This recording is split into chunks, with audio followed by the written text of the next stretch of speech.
Habíamos visto hasta ahora el momentum angular como una cantidad para un cuerpo rígido, o sea, un cuerpo que es continuo, compuesto de muchas partículas. Pero yo puedo definir el momento angular o comenzar una definición del momento angular desde una partícula y de allí comenzar a construir las definiciones para el momento angular de un conjunto de partículas y para el momento angular de un cuerpo rígido. Y veremos que vamos a llegar a la misma solución que habíamos visto empíricamente, que el momento angular es igual a la multiplicación de la inercia rotacional por la rapidez angular, por la velocidad angular. Entonces, para definir el momento angular por una partícula, vamos a imaginarnos que tenemos una partícula que será este punto que está acá, listo. Esa partícula está siguiendo una trayectoria, se está moviendo. No tiene que ser una trayectoria necesariamente circular, entonces la partícula se está moviendo así, listo, por esa trayectoria. En un punto que notamos aquí como A, aquí en este punto que hemos llamado A, aparece la partícula. Entonces mientras pasa por ahí vamos a analizar qué pasa con ella. ¿Cómo posicionamos la partícula? La posicionamos mediante un vector que va a ser este vector R, que es la posición de la partícula respecto a un sistema de referencia, al origen del sistema de referencia. Y la partícula se está moviendo porque tiene una cantidad de momentum lineal, P. ¿Por qué razón tenemos que involucrar el momentum lineal? Porque es lo que hace que la partícula se mueva. Aquí se puso el vector P otra vez, el vector de momentum, coincidiendo cola con el origen del vector de posición para hacer el cálculo pues para facilitar la comprensión del cálculo del momentum de una partícula. En la partícula nosotros tenemos que tiene una masa m, entonces acá tenemos una partícula. Tenemos una partícula con masa m que se está moviendo con momentum lineal, que es igual a la masa de la partícula por la velocidad lineal de la partícula. Obviamente la velocidad lineal, el vector es paralelo al vector del momentum lineal, mientras está pasando por ese punto en el plano XY. Miren que todo ocurre en el plano XY. ¿Listo? Ahora, el momento angular de esa partícula está definido como esta L minúscula. Noten que la diferencia, en la medida en que vamos desarrollando esta descripción, va a haber una diferencia muy grande entre la L minúscula que uso para partículas y la L mayúscula que uso para cuerpos rígidos, extendidos, que rotan alrededor de un eje fijo. Entonces, el momento angular con respecto a U, siempre el momento angular lo tengo que medir respecto a algo, lo mismo que cuando calculábamos el momentum, el torque. Entonces aquí decimos, el momentum angular está definido como el producto vectorial entre el vector de posición y el vector de momentum lineal que tiene la partícula. Se preguntarán por qué razón usamos en la definición un producto vectorial.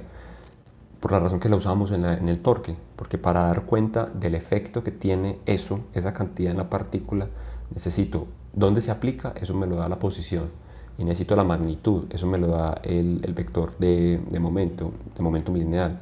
Cuando calculo la multiplicación, pues la magnitud de ese vector va a ser la magnitud de R por la magnitud de P por el seno entre ángulo. Entonces, esa operación me permite capturar como toda esa información, dónde ocurre y con qué intensidad ocurre. Esto a su vez lo puedo escribir como la masa, que la saco como factor común del vector de posición y el vector de momentum lineal. ¿Por qué? Porque este es un producto, vector de velocidad. Este es un producto vectorial, por lo tanto el resultado va a ser un vector que yo le agregue antes o después un escalar. Lo único que va a hacer es cambiar la magnitud del vector, pero no me va a cambiar nada más. Entonces lo puedo sacar como un producto, como un factor común. ¿Cuál va a ser la dirección que vamos a... ¿Cómo calculamos la dirección de ese vector? ¿Hacia dónde está dirigido? Entonces la dirección la calculamos de acuerdo a la regla de la mano derecha.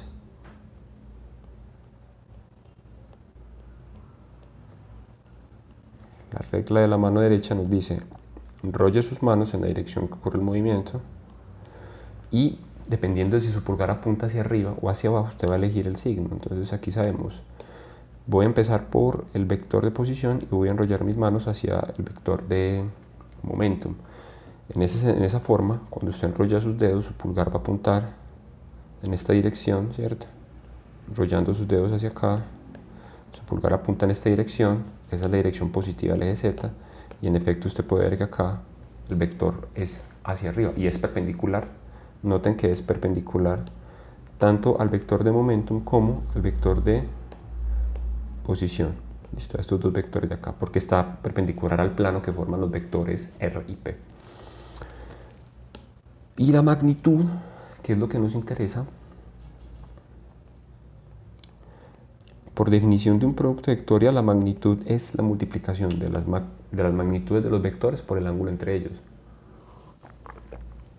Cuando yo los pongo cola con cola, como aparece acá, listo, omitiendo pues este pedazo, omitiendo esta porción de acá, ustedes pueden ver que en efecto me aparece el vector de momentum P, el vector de posición R, cola con cola, y perpendicular al vector de momentum angular. Esta magnitud, entonces yo digo que en general es el vector de posición por la masa, por la velocidad que es el momentum, por el seno en ángulo entre los dos. Bien, esto puede interpretarlo de dos formas. La primera es decir, la magnitud es igual, si yo asocio únicamente esta parte de la expresión, voy a fijarme en mi diagrama que es mb por el seno de phi. mb es la magnitud de P. Entonces yo me voy acá y me fijo.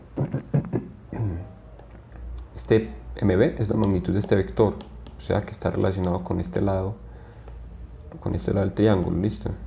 Si yo completo mi triángulo rectángulo, entonces aquí dice este lado de acá, si este es el ángulo phi, el cateto opuesto lo obtengo multiplicando la magnitud del P, mb por el seno de phi. Entonces será precisamente este P perpendicular, que lo llaman así, la componente del momentum lineal perpendicular al vector de posición. Entonces esto lo voy a escribir como R por P perpendicular.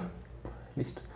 Pero también lo puedo interpretar como, si yo asocio mb, los dejo acá, y asocio R con el seno de phi, entonces me va a quedar el momentum, que es P, mb, por quién es R por el seno de phi. Entonces, para comprender quién es R por el seno de phi, voy a hacer una extensión de la dirección de este vector.